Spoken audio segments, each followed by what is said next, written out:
Welcome, everybody. This is Steady Mobbin through Coxnest, Canada. Over here to my left, or my right, rather, I have Glory and the great Maxime Bernier. Today's a new episode called Explain That, where we delve into Canadian politics and, mainstream Canadian things that need to be addressed and spoken about without any feelings. Again, we have the is it the Honorable? Right Maxime, it's okay. Maxime Bernier, who has served the country for close to 20 years. I was elected the first time in 2006. Before that, I worked in the private sector for 19 years in the financial sector.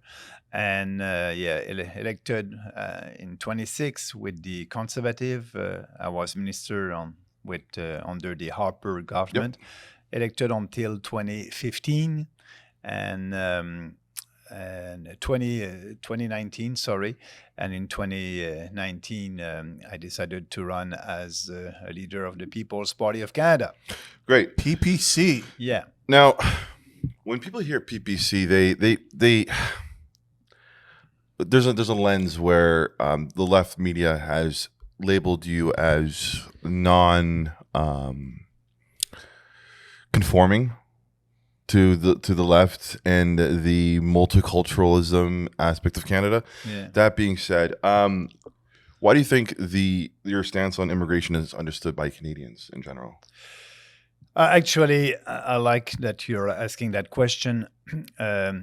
When I was running for the leadership of the Conservative Party of Canada in 2017 and 2018, as you may remember, I didn't win with 49% of the vote. At that time, Andrew Scheer was elected. And we had a very strong platform on individual freedom, personal responsibility, fairness, and respect on our four principles. And at the end of 2018, after 15 months, I had a discussion with Andrew Scheer, and I told him, what would be the platform of the Conservative Party of Canada for the next election in 2019? And he said, Maxime, I won't take any of your ideas, any of your platform. And at that time, I was speaking about immigration also. Mm-hmm. And he told me, he said, Maxime, because your ideas were very popular with the members of the Conservative Party of Canada, but they are not popular with the population in general. And so my goal is to be prime minister, so I won't take any of your ideas. And that's why I resigned. And I said that party, the Conservative Party of Canada, is morally and intellectually corrupt. They are not conservative. They're just conservative in name. And with the same ideas, we created the People's Party of Canada. And so what the Conservative did at that time, at the election, our first election for us as a new political party, and I call our party a smart populist political party. And they tried to discredit us, and they were very successful. Actually, they spent $160,000 to give that to a guy in downtown Toronto, and he tried to discredit our party by saying that we were a racist party because of our stand on immigration. But you must understand that speaking about the level of immigrants in our country, it's not new for me. As you may know, with my accent, I'm coming from Quebec. I'm a Francophone. And in Quebec, at every provincial election, there's discussion about the level of immigrants that we must accept, because Quebec wants to keep their culture and the Francophone culture. And for them, it's important that our newcomers will integrate into the Quebec society, the Francophone society. So when you have an election at the provincial level, you have always that discussion, what is the best level of immigrants? So the PQ, the Independentist Party, may say 20,000, the other party may say 40,000. So there's a nice discussion about that, and nobody is racist. But and that's what I wanted to do in 2019, to bring that discussion all across the country in Canada. But that was the first time in 2019 that you had a leader of a political party that is saying, look what is happening right now. We're not able to integrate our immigrants. We need to have fewer immigrants. And because of that, the conservative were able to discredit me and our candidates. We had candidates in 2019 were, from different faith, Jewish, Muslim, Catholics. We had candidates from, different ethnicity, black, white, and so. And now today, if you are speaking with somebody about the People's Party, you may have 50% of the population that are saying, "Oh, that's a racist party," and another 50% won't know that we exist because we are canceled by the mainstream media, because the mainstream media doesn't want our discussion to be there. They know that if they are giving us more visibility, we will grow faster. So our position on immigration is now we just want a moratorium on immigration. We cannot afford to have 1.2 million foreigners coming to our country. Is there a number that's acceptable? Actually, in 2019, I was saying a maximum of 150,000, and I said we must do that right now, because if not, the impact on our standard of living would be worse. And now our position, we just look at it and we said, we need to have a moratorium, because the impact on housing and downtown Toronto, downtown Vancouver, downtown Montreal, people cannot, rent something that will be affordable or buy a house. And, it's a question of supply and demand. But all these establishment political parties are speaking about the supply. They're saying we need to build more houses. But actually, if you look at the data, we built last year about 250,000 new houses. And just to meet the demand, we will need to build 700,000 houses every year to be able to meet the demand. And, it's impossible to do that. The solution actually for the housing crisis is on the demand side. There's too many people who are coming here, and all these people need a roof. So we just have to have a moratorium until everything is settled. A couple of months, couple of years. And after that, when it will be affordable for everybody in Canada to be able to buy a house or rent an apartment, with a reasonable cost. That's our position. But also, mass immigration has an impact not only on housing, but on healthcare. All these people are coming here, and we must take care of them. But we cannot take care of Canadians right now. We have waiting lists for surgeries that are huge, and you don't have that in other countries. Yeah, it takes me forever to get healthcare in Canada. When about a year ago, I'm 36. Yeah. I asked for a colonoscopy. Yeah. The doctor's like, no, don't worry about it. I had to fight until it took me 3 months to fight to get one. Yeah. Initially they told me it'd be like a 6 months to a year wait.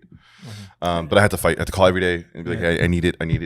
Yeah. And that's crazy. But what you are just saying, it is happening all across the country in different provinces. So now, I strongly believe that our position on immigration is reasonable, and that's what we must do. But we are the only national political party that is speaking about that. Now, what are your thoughts on multiculturalism, and can it coexist in the PPC's vision? Yes, I said when Trudeau tweeted a tweet that diversity is our strength, I said yes and no. I said, always more and more diversity won't help our country. Canada is a diverse country. We know it. The culture from Quebec is very different than the culture from Alberta. Sure. Or the culture from downtown Toronto is different than the one in Nova Scotia. Yep. But that's the only country. We are like that. That's Canada. And we must respect that. And that's why we are a diverse country.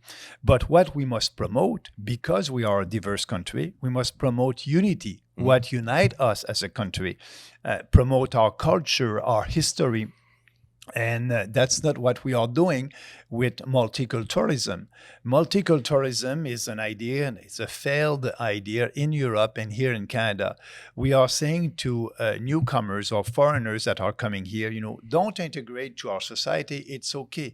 Keep your culture, keep your tradition, and you can live maybe in a ghetto, and that would be okay. Because the basic of multiculturalism, the basic idea is that every culture are equal. That's not the case. The culture from a third world country is not the same here. And so we need to acknowledge that.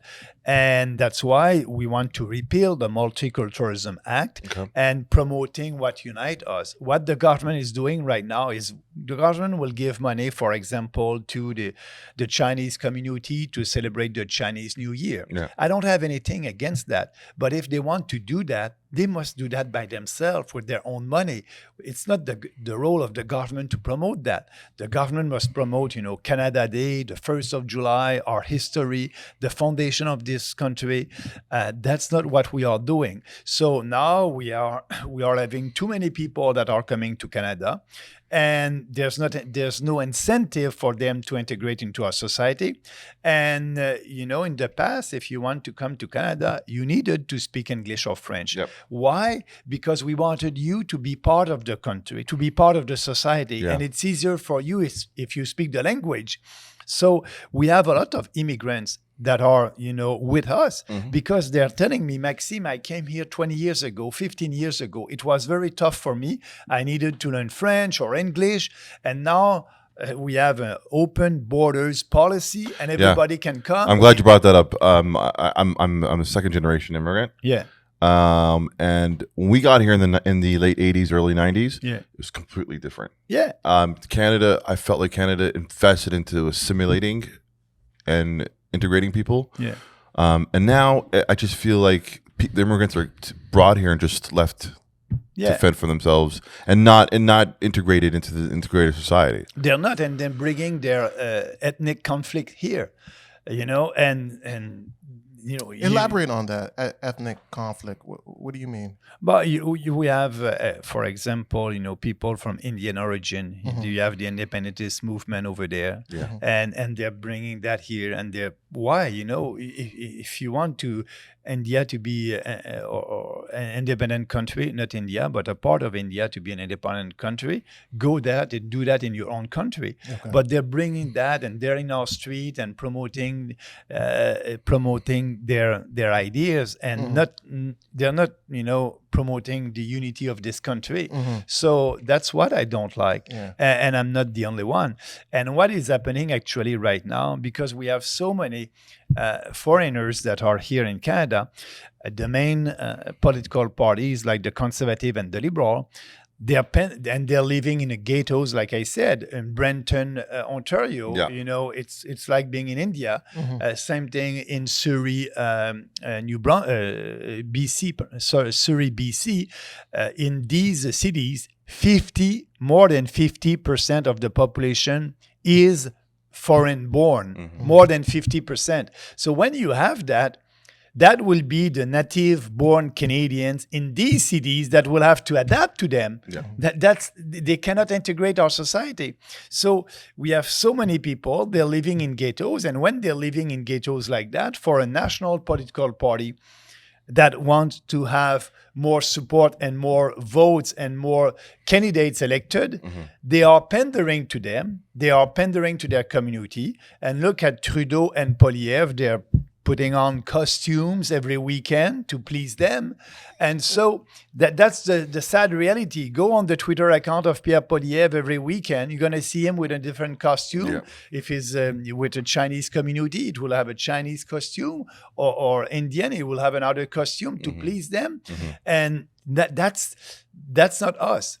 When I'm saying a Canadian from a Chinese origin or Indian origin, for me, he is not a Canadian, or she's not a Canadian from that origin. For me, you came to Canada, you're a Canadian. And like I said to the Muslim community, for example, I told them long time ago, when I was running for the leadership of the Conservative Party of Canada in 2018. And that's a nice anecdote. I remember. It was a great time. Yeah, they called me, the Muslim community downtown Toronto, they called me, they said, Maxime, we want to speak to every candidate for the leadership. You're the last one. We spoke with everybody. Come in person in Toronto and meet us, and we'll do an interview. And after that, we'll send that to all our members. And the members of our community, 90% of them are members of the Conservative Party of Canada. So that may be vote for you. So I said, okay, I'll go and I'll have a meeting with you. And I had a meeting with them. And they asked me questions for about 45 minutes. And the last question was, okay, Maxime, that's the most important question. Our members will read your answer about that question, and they will decide if they will support you or another candidate for the leadership of the Conservative Party. So I'll tell you the question, and if you want to take time, if you're not ready to answer the question right now, you go back home and write the answer in a day or two. I said, no, leave me. What is the question? They said, what will you do for the Muslim community? I said, oh, it's easy. Nothing. I will do nothing for the Muslim community. I will do nothing for the Christian community, but I will do everything for you as a Canadian. I'm not pandering to your community. I'm looking at you as a Canadian. You're a Canadian. I will do everything for you. So, but these establishment politicians are pandering to them, and they don't have the courage to work for Canadians. When you are a leader of a national political party in Canada, your main goal, your mission is to help your people, your citizens. But what they're doing the opposite. They're helping foreigners here in Canada instead of working first for Canadians. They're not doing that by having a lot of people coming to Canada, by pandering to these new comers and foreigners. They're not helping Canadians, because when you have so many people, our standard of living is going down. Yeah. They're saying, oh, the economy will grow. You have more people in Canada, our economy is growing. Yes, our economy is growing, but the population is growing faster than the growth of our economy. So if you look at the pie, the pie is growing, but our piece, our slice of the pie is smaller. Shrinking. So our GDP per capita is smaller, and so everybody is losing like that, and our standard of living is going down. Now, looking at looking from the outside, looking from the outside, looking in rather, to the untrained eye and to the untrained ear and to the uneducated ear, you would come off as ultra right wing. I will ask them, show me why. Go on our website and show me why. Understood. Now, the Multiculturalism Act that you said you want to abolish, that contains services in it to protect minorities from injustices in their everyday life and what have you. What would you put in replace for that? And what would you do in replace for that? Nothing. We have the Charter of Rights. We have the Charter of Rights that is protecting everybody. And so interesting. We don't need that legislation. And actually, the multiculturalism has failed in UK, has failed in Germany. And I'm not the first one who said that. Leaders from these countries said it. You know, it's a fail, and it's a ideology.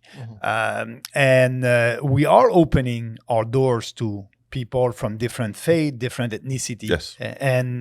But people must share our values. And so that's why we need to say the truth to Canadians, and we are. To the layman, what would you say the PPC is on the political spectrum? Okay, now you're asking me. Okay, you said far right, leftist. No, it's okay. People really interesting want to know. But today these distinctions don't apply. You know, now the real distinction is: are you a globalist or a patriot? Are you telling the truth or telling lies. So left and right, there's no distinction right now because there's Right. there's populist party in Europe that are leftists on the economy. They're socialists, but they're populists. We are populists, but we believe in people. We don't believe in a big fat government that will solve everything. We believe that you must be able to do what you want to do with your life. We must be able to have a smaller government that will give you more of your own money in your own pockets. So left and right, for me, it's not the right distinction.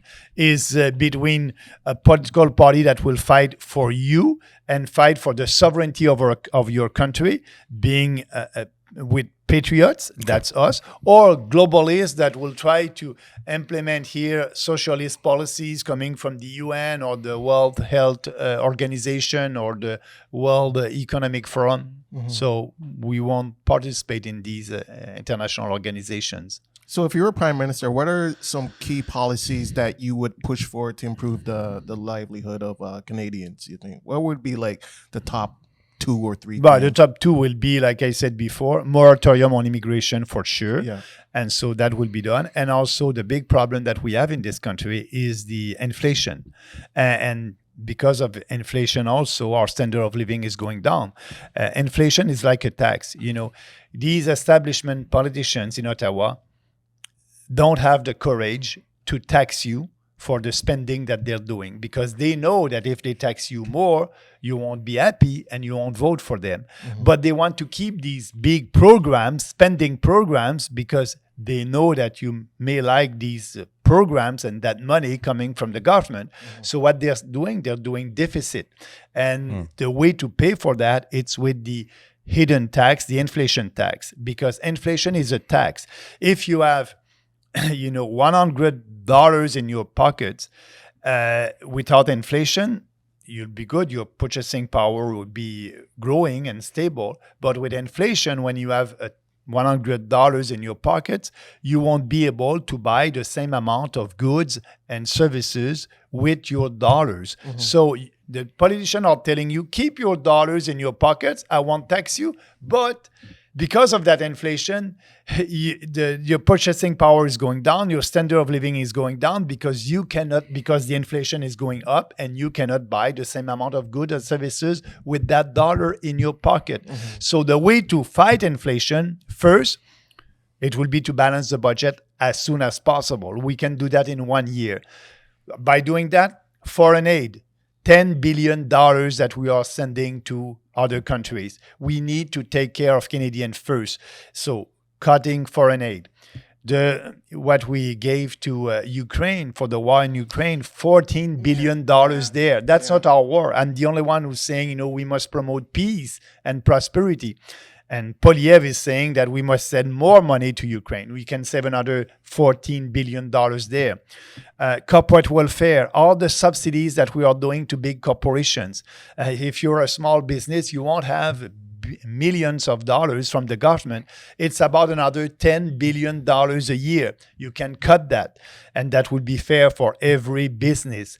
And so by doing that, just like that, you will be able to balance the budget in 1 year. So that's important because if you balance the budget, you don't do any deficit, and you don't have to tax or you don't have to use the inflation tax. So balancing the budget first. Second, the Bank of Canada. The Bank of Canada has an inflation target of 2% a year, and they like inflation. They like it. I don't like inflation. 2% inflation is bad. 20% inflation is bad. Inflation, it's when you have inflation, your purchasing power is going down. You are poor every year. So they said we want 2% inflation, but actually we had more than that a couple of years ago. And now they say, we're about 2%. But no, the way that they are calculating inflation is a very bad formula because politicians don't want to show to Canadians that the inflation is more than 2 because Canadians would be mad about it. But 2%, they can accept that, but they must not. And so the way that they are calculating inflation is not the way that they did in the 1960s. If you use the same formula that they used in the 1960s to calculate the inflation, Our inflation, official inflation today won't be 2%. It will be 6%. So what I'm telling you, and people understand that when you do your grocery or you go to the gas station at the pump, you know that the inflation is not 2%. But when it's 2%, what is happening? You may have a salary increase of 2% and you'll be happy. But if you have a salary increase of 2%, you are losing 4%. The inflation is 6%. So you are poor. To be able to keep your purchasing power, your standard of living, you will need a salary raise of 6%. But they're giving you 2%, and sometimes they don't give you anything. So people understand that they are poor and poor. So that's why we must say to the Bank of Canada, the inflation target must not be 2%. It must be 0%. Everybody will keep their purchasing power and everybody will be richer.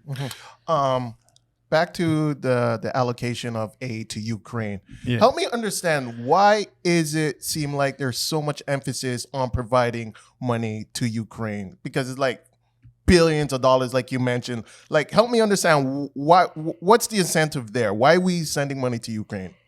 It's like I just said before, it's because the Liberals with Trudeau, the Conservatives with Poilievre, they are pandering to Canadian from Ukraine origin, and we have here in Canada by sending billions. They're pandering by sending. No, what I'm telling you is we have here in Canada about 1 million people, Canadians, who are voting from Ukraine origin concentrated in different ridings in Western Canada. So they want to please these people by saying, we are helping your country of origin, and we are doing that. They want the support of these people in these ridings to be able to have more members of parliament elected and being in government. So both of them are doing that. They are pro-war. But we don't have that money. We have a deficit of $40 billion a year, 40, and we are giving $15 billion to Ukraine. Absolutely outrageous. Like Poilievre like to say, bring it home. Yeah, bring it home. It's only slogan, Poilievre. It's all about slogan. I must say he's good with his anti-slogan. But yes, but bring it home. But for Poilievre, no. Poilievre said, Trudeau must give more money to Ukraine. And actually, the good news about Ukraine, I'm not doing American politics, but the election will be in about a month now in the US. The only candidate that is saying, I will stop that war in Ukraine because it's a proxy war between the US and Russia, and I will stop that, that's Donald Trump. Yep. And you like it or not, but it's for peace in Ukraine. And so if Donald Trump is elected, Canada won't send more money to Ukraine. So that would be great, because I strongly believe that Trump will stop that war. And it's easy to do that. He will stop to give money and ammunitions to Ukraine, and that will stop the war. Oh, wow. Yeah, that's not good for Ukraine. And then but others will argue then Russia will just invade and take it over wherever they need. But that's not what they wanted. They started that because they wanted territories where they had Russian-speaking people, and these people were not so welcome in Ukraine. And with the present government there, and they had a referendum a couple of years ago, and they said we want to be with Russia. So I'm not for this invasion that Russia did, but that's what they wanted. They wanted that part, and long time ago, these territories were under the jurisdiction of Russia. So they wanted that. But, all these people who are speaking for the war, they said, Ukraine will be like like Hitler. He will want to go, and that will be the first country, and the second one would no. And he said that very clearly, that that's what he wanted. And what we are doing right now, we, the West, with NATO, we did the wrong thing, because just remember in the past when we had the Cuba missile crisis under Kennedy, Khrushchev at that time wanted to have missiles in Cuba. Kennedy said, not No. at my doors. Yeah. I don't want that. I won't tolerate that. And we had a huge conflict at that time, and they were able to have an agreement. So Kennedy said to the Soviet Union, "You won't put missiles at my doors, and I have a couple of missiles in Europe. I will withdraw some of them," and that was it. And and Russia told us the same thing 20 years ago. I don't want NATO base at my doors. Yeah. And now we are pushing Ukraine to be part of NATO. Yeah. If they're part of NATO, Right at the we doors. will have a NATO base there with missiles. So it was good for us, Yeah. but it's not good for Russia. And that's what we are doing. Ukraine must not be part of NATO. Why? That's at the doors of Russia. And I understand Putin when he's saying, I don't want that. And he said that a couple of years ago. There's a red line. If you're doing that, we won't be able to tolerate that. Like you put a red line when the Soviet Union wanted to have missiles on Cuba. And they didn't do it because they had an agreement, and a good one. And now we are pushing NATO to Ukraine to be part of NATO. That's a big geopolitical mistake from us. Yeah. Now, I think the main contention amongst young Canadians now is the cost of homes. Yeah. As Prime Minister, Yeah. what are the things that you would do? Like, how would you lower the cost of homes or make them affordable? There's no magic solution of that in that. Some think tanks come up with an idea of having like a government force where like it's designed to just build homes, all like homes and homes and homes. So when Polyev saying I will build houses, he cannot do that. He is not a contractor. He cannot do private. that. And that's a private sector. First, you're right. But also, that is under the jurisdiction of the provincial governments across the country. It's not, the federal government must not interfere in that. But what the federal government can do to be sure that it would be more affordable, like I said first, moratorium on immigration. And second, having a smaller government in Ottawa, balancing the budget, and after that we'll be able to lower taxes. If we are giving more of your money by lowering your taxes, you'll have more money to buy a house. And if we are cutting the demand, we won't have any competition on prices because we'll have fewer people. So these two, lowering taxes and at the same time moratorium on immigration, that will help.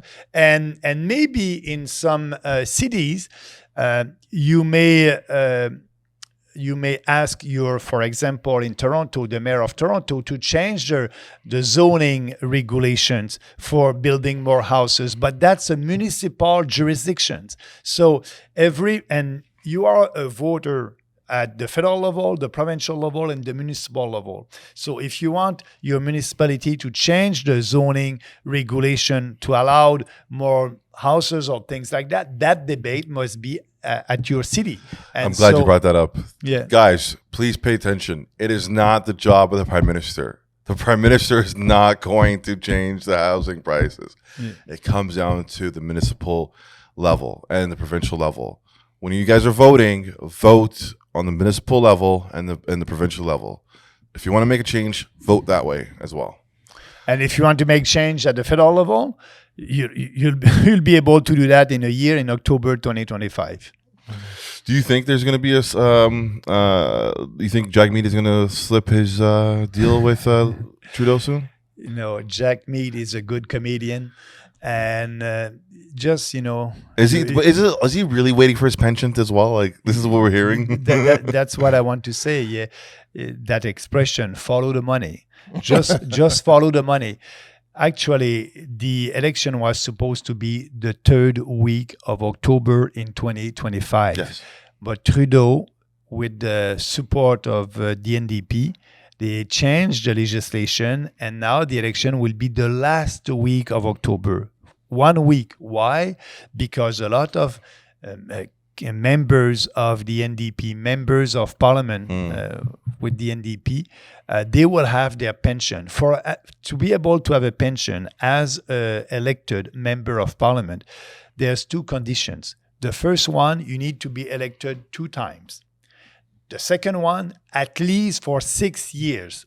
So what is happening with a majority of NDP members? They have the 2 times elected, but they don't have the 6 years, and they will have the 6 years. That's why he changed the date a week later to be sure that they will have 6 years.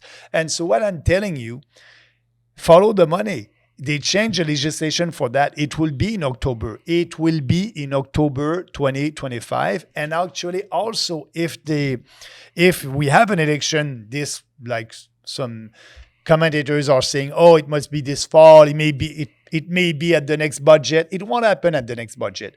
It will be in October 2025 because also, if we have an election right now for Jack Mead, he's gone. He will have fewer candidates elected. That's not good for a leader. No. So he is very down in the polls right now, like Trudeau. So he cannot win more seats. He won't be able to win more seats. So there's 2 major reasons why we won't have an election before October 2025.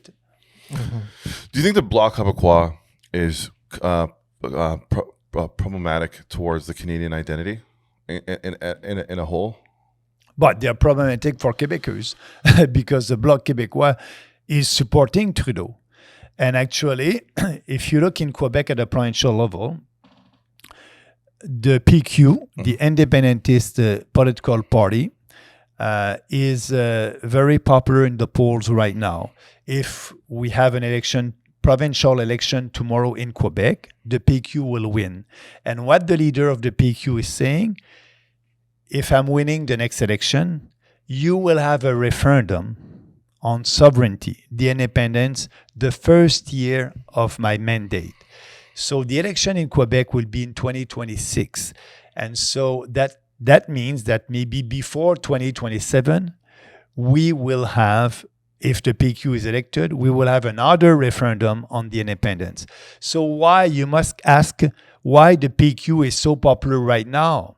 And the PQ is speaking about the independence. Because of Trudeau. Because of mass immigration. Because of Québécois saying, we want to keep our identity. You know, and actually you have the Premier of Quebec right now, Legault, that is saying all these foreigners that are here, these fake refugees, we cannot afford that. We cannot take care of them. We cannot take care of Québécois. So he wanted Trudeau to take some of them and sending them in Ontario or another province. And in Alberta, they said, no, we are full. In New Brunswick, he said, no, we are full. So because of mass immigration right now, the PQ is popular and the PQ may win.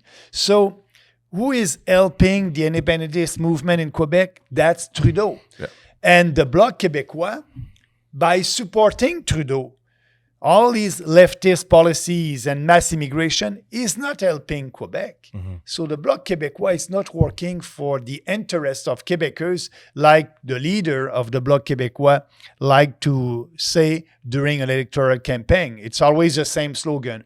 We will defend Quebec interests. That's always that. Mm-hmm. But right now, in Quebec, I believe that at the next election, maybe the Bloc Québécois will have fewer seats, but we'll see. I mean, the referendum for Quebec independence, I mean, isn't that an inherent thing for Canada to shut it down? Yes, the only way to shut that down is to agree with our platform. We are the only national political party that is pushing for a radical decentralization in Ottawa, a government that will respect our constitution, that will respect provincial autonomy. Why we have sovereignist movement in Quebec and independence movement in Quebec? Because the federal government is always interfering in healthcare, in education, and Quebecers don't like that. So if you have a radical decentralization, in Alberta, for example, they want to have their own police force. Why Quebec can have his own police force and they cannot? They will be able to have that. In Alberta, they want to have more control on healthcare. They cannot have that. The federal government is telling them what to do on healthcare, and they don't manage any hospital. But it's a little expensive to have like their own police force in Quebec. Like It's we have what? RCMP. We have RCMP already as the provincial police force in Alberta. Why do we need an Alberta police force? But that's a question from Albertans. They can decide. What I'm telling you, if we're doing a radical decentralization, that will kill the independentist movement. They don't want that. That will kill them because they won't have any arguments against Canada. But what I'm telling you also, if we have a referendum in 2027 in Canada about the independence, I don't believe like Canadians will do like they did in 1995. They came to Montreal. They came in Montreal a week before the referendum. The streets of Montreal was full of people from outside Quebec saying, we love you, we want you to stay. They won't do that. They're fed up with Quebecers, and I believe so out west. They're going to say, or go do what you want to do, and us in Canada will deal without that. So that can happen. I don't want a referendum on sovereignty in Quebec. That's why we need to radically decentralize the federal government. And like that, we won't give any arguments for the PQ to separate. So the immigration problem right now is there's been in the last 5 years there's been illegal immigration from the American side coming into Canada through unconventional borders. I think more majority of the Canadians believe that this is wrong. They have to come through the legal ways, like most of us did. There's the other way is through the school system. With the shady school systems, and the shady college degrees or diplomas, what do you like? Are you aware of the phenomena? Where they fake the schools and So first we must say that these people coming from the U.S.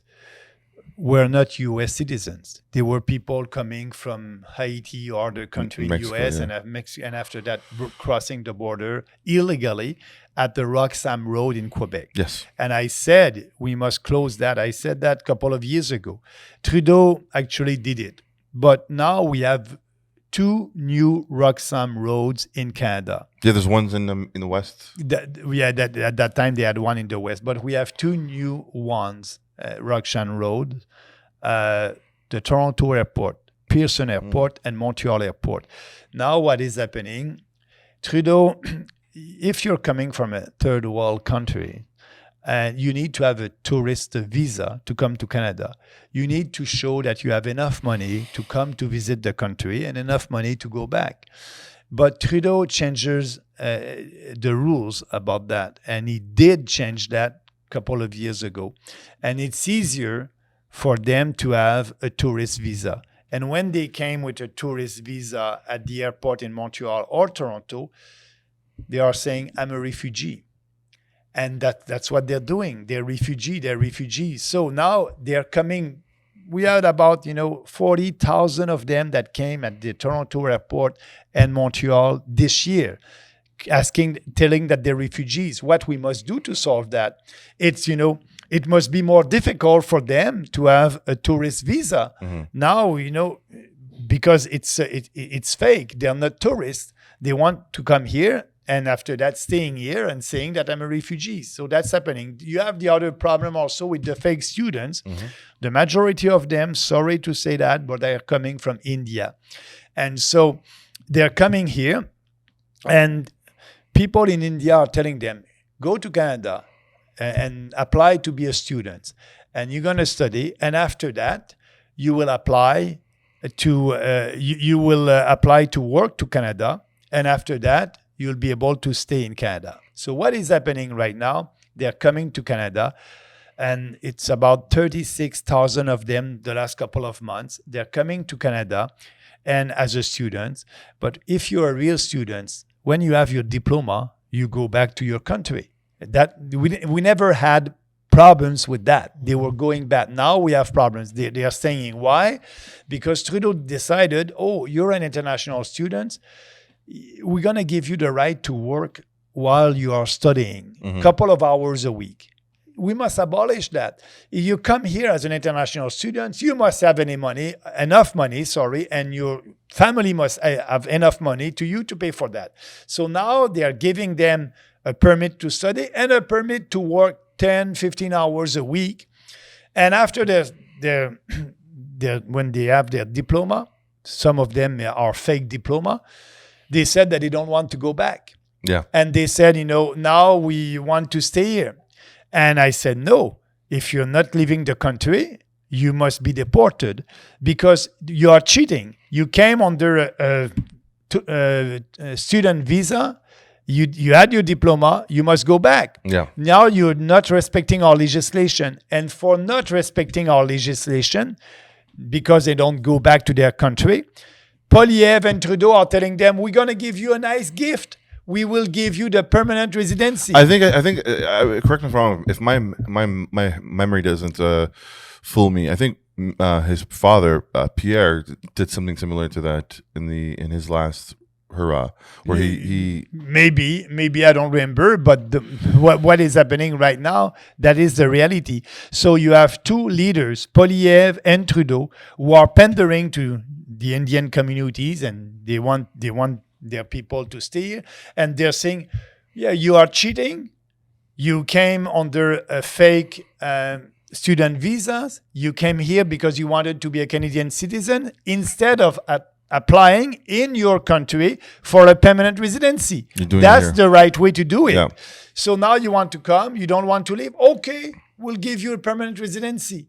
So what are we doing? We are telling all these, come to Canada, don't respect our legislation, and at the end, we will give you the permanent residency. We must not do that. We must deport them.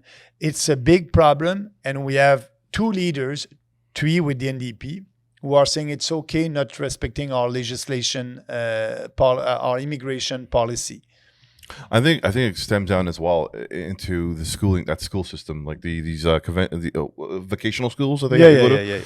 Just like make it more stringent. But they accept these schools like to have international students because they can charge the fees that they want, which is crazy. And they cannot do that for Canadian students. For them, it's a big income, and that's why they're encouraging that, but we must not do that. And we'll have another problem also. I spoke about Trump. Maybe if he's winning, if Trump is winning, it's good because we may end the war in Ukraine, like I said. Okay, but there's a bad side also about it. The bad side is Trump is saying there's a lot of illegals in U.S. He said we will deport them, and I believe that he's very serious about that. So if he deport them, if he's elected, imagine you are one of these illegals in U.S. They're going to run to Canada. Trump is elected. You know that you'll be deported.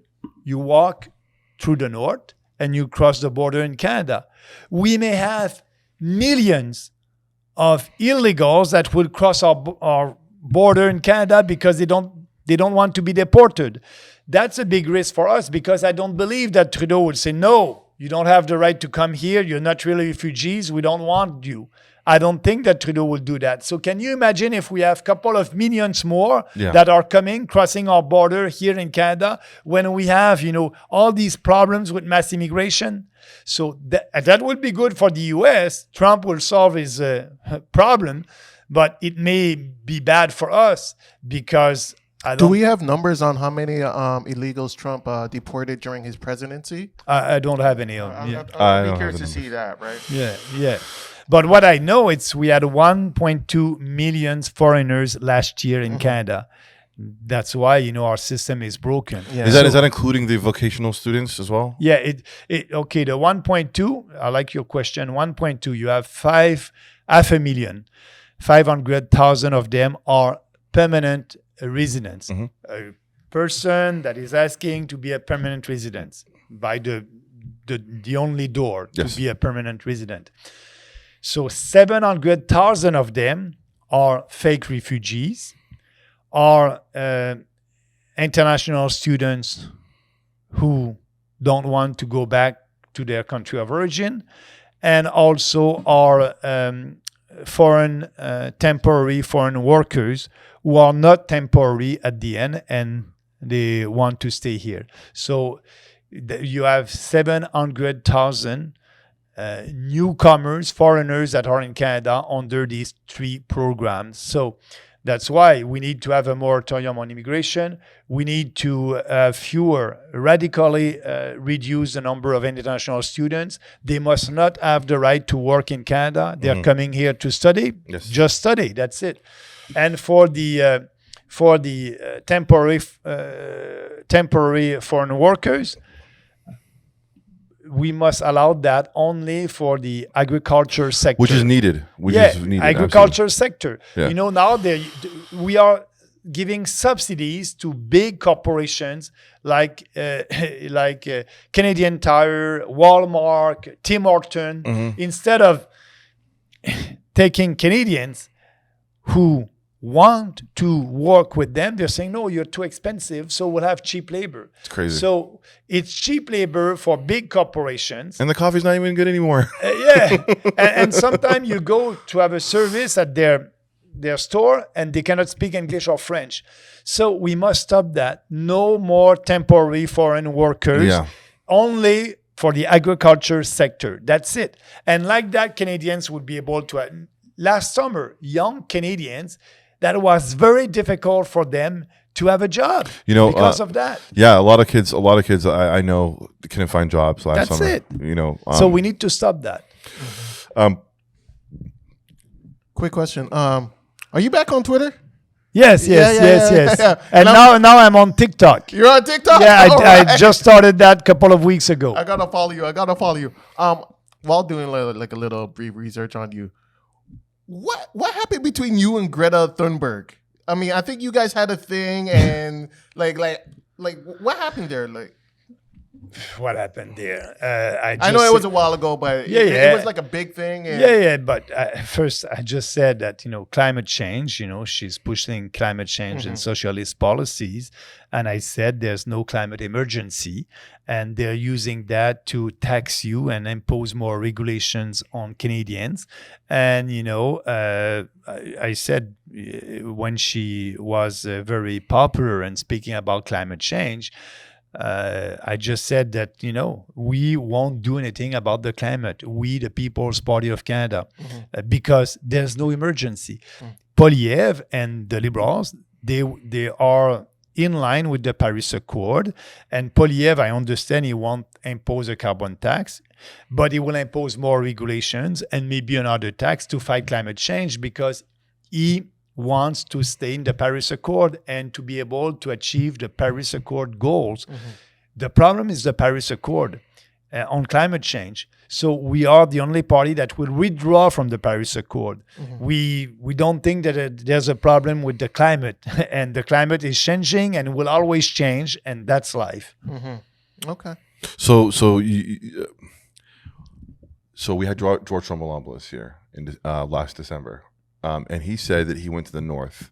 Yeah. I believe it was Greenland. He went to the ice sheets in Greenland. Yeah, Greenland. Yeah, and he told us that global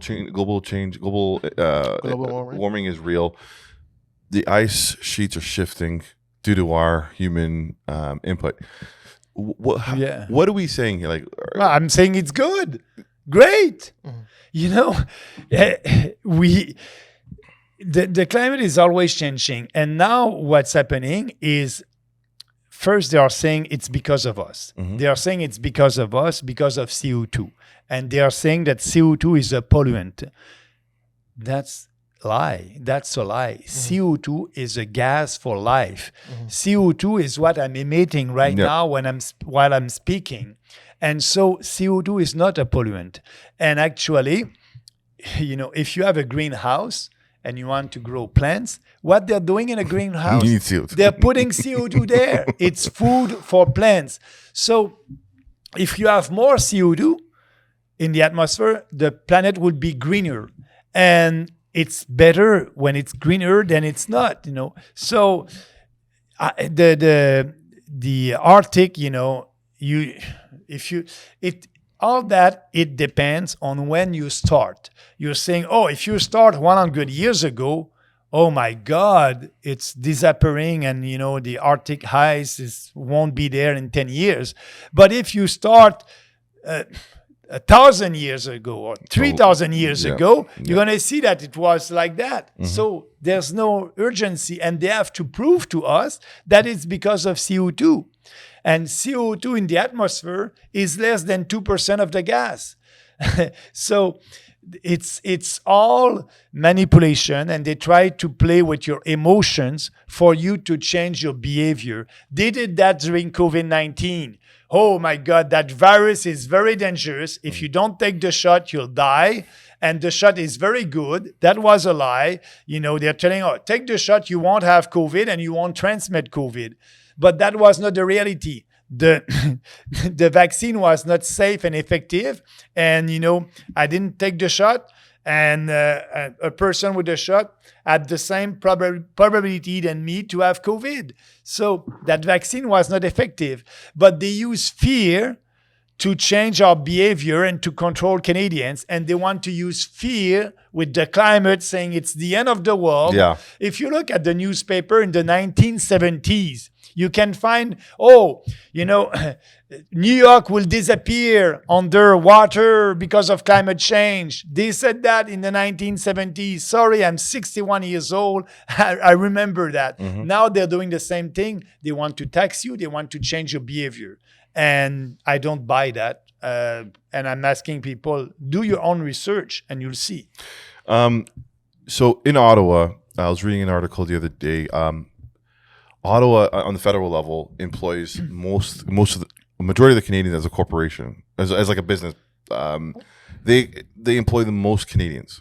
The federal government. The federal government. Absolutely. There's a lot of civil servants. Yes. For example, just in the health department, and don't that the federal government is not managing any hospital, mm-hmm. but they have a health minister and health department. Mm-hmm. They have about 15,000 people there. Mm-hmm. What are they doing? So I grew up in Ottawa. Yeah. And everybody I know in Ottawa is working in the government in one capacity or another. Yeah. We are paying for them right now. So you're saying that you would reduce the civil servants? Yeah, for sure we're going to reduce the government because we're going to cut all these programs. And when you have a new program, you have civil servants that will manage these programs. We'll have, we won't interfere in provincial government. We won't have any programs to fight climate change. We won't give any money to foreign aid. All these civil servants who are working in these departments, we won't need them anymore. So with us, you'll have a very small government. You'll have more freedom, less regulation, more money in your own pocket. And we won't give you, different programs to buy your votes. We will tell you, we need to balance the budget. We'll do that in the first year because we'll have the courage to cut. And after that, that will be your turn, the second budget, lower taxes to everybody. Now, if you look at the taxes that Canadians are paying, it's about 50%. Roughly, yeah. If you add provincial income tax, federal income tax, municipal taxes, provincial taxes, and federal taxes, all together, it's about 50% of your salary. 50%. And don't forget sales tax. Yeah, the sales tax, I'm putting all together, the income tax and the sales tax, all together, it's 50%. It must stop. So what I'm telling you, you are working half of the year for these governments. Half of the year, your salary is for them. 100% of your salary until the 1st of July, you're working for all these civil servants at the municipal level, provincial level, and federal level. I want you to work for yourself, and you're working for yourself only the 1st of July. The 1st of July to the end of the year, 100% of the salary is in your pockets for you. Interesting. So we need to stop that. And that's the way to build a better country. And you'll have more money for yourself to invest, to create growth, to spend, or to save. So that's what we must do. You said you'll budget the balance in a year. Yeah, it's easy to do it. But Polyev won't say that because he won't speak it. Because when you're saying that, you must have the other answer. Okay, which programs you will cut? And Polyev doesn't want to have that discussion. So he's saying, I will fix the budget.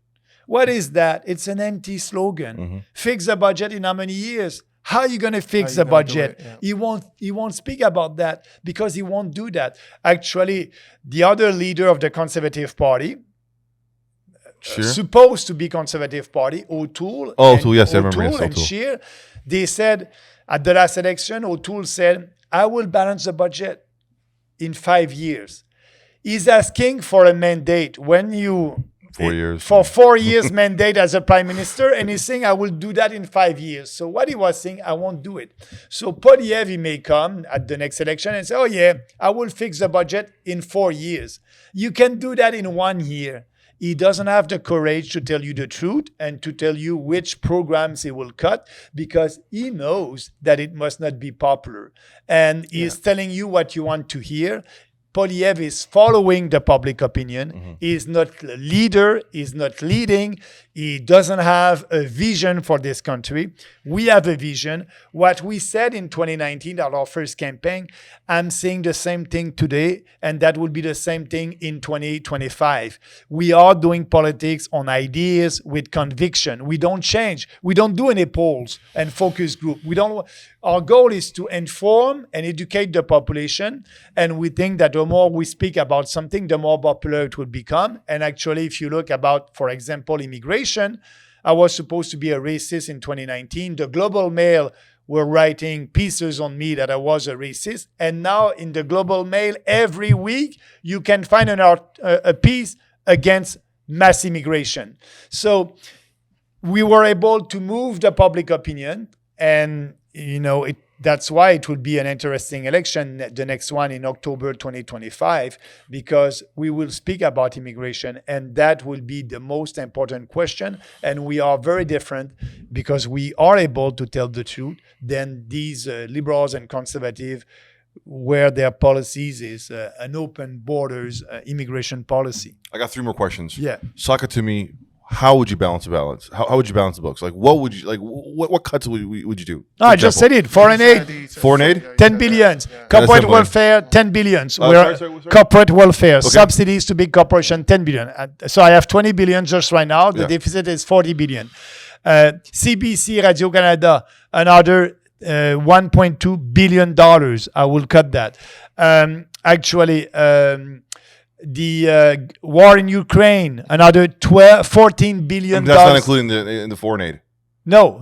Okay. That's another one. $14 billion. So just at that, I'm about at 30 billion. Close, yeah. So we will find other places, and that's it. I find it funny because when I was growing up in school system in Canada, a free society would not have a government-owned media news outlet. Yes, you're right. And we want the media to be independent. Yeah. Now the media are dependent. How does that make sense? How does that make sense? Because when I was growing up, it was considered communist. It does not make sense, and that's why right now the mainstream media are the propaganda arms of the government. And so you don't have an independent media. But what we have right now, we have guys like you. We have real independent media like Rebel News or True North, and that are doing the work. And they're more and more popular. So the future of the mainstream media is not great. And more people understand that they're not objective anymore.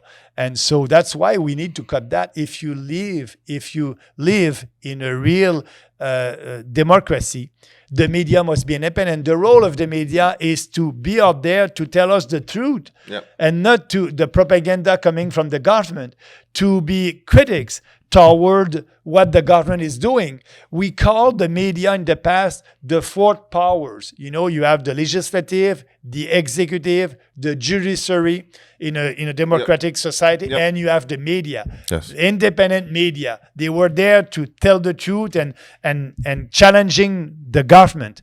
But that's not the case anymore. And that's why we are living in a kind of a banana republic. That's crazy. We want to appreciate you for coming, to our podcast, because I know you don't have to do it, and hopefully this starts a trend of other politicians coming to our platform. Please. Jagmeet, you're welcome. Polyev, Polyev, Trudeau. We reached out to Tom McClare. He said no. Ask them. So if they don't want to come here, it's because like Polyev is speaking to Canadians with clips, and he changed a lot. He changed a lot with clips, and if he's here right now, sitting here, in 1 hour you cannot speak with slogan. You must have more things. So he doesn't want that, because he knows that he won't be able to explain how he will fix the budget. He won't be able to explain how he's going to build these houses. He won't be able, so he doesn't want to have a real discussion. It's just about slogan. Two things I want to push back real quick, if you don't mind. You said the corporate welfare. Yeah, it's subsidies that we are going to corporations. They don't need that. If a corporation is not able to sell their products to the public, it's because they may not be good. So usually you go bankrupt. That's in a capitalist system. If you're not able to give good services to your clientele, you go bankrupt. That's it. What we are doing by giving subsidies to big business, we are socializing lost. Everybody, with our taxes, we are paying for that, and they're keeping their profit. So we must stop all that. Understood. And big corporations are not so against that.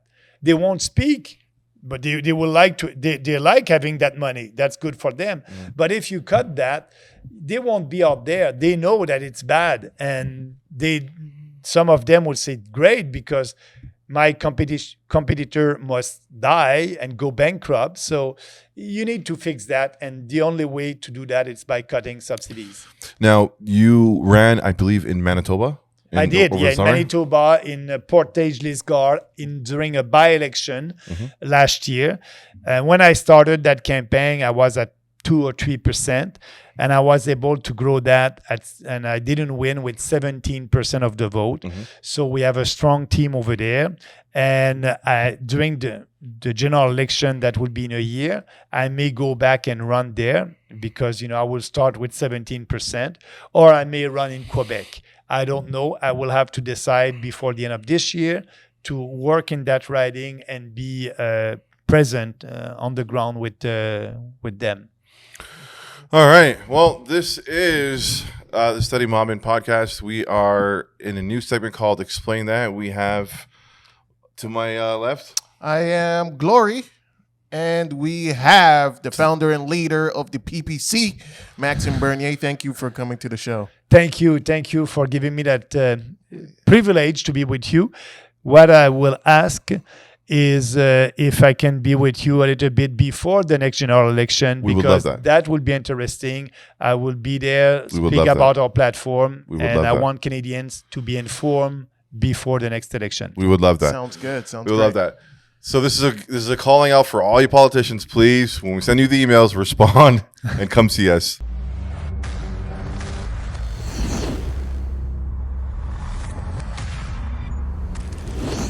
But music, why do you think all these older people sit there and still listen to 70s classic rock? Because they remember where they were on that moment when that song was playing. And they remember, because I remember the first time I ever heard Who Shot Ya from Biggie Smalls. Cheers. Yeah, I love that track. Yo, is that audio fucking good on that? We'll fucking wing it. We're gonna wing it.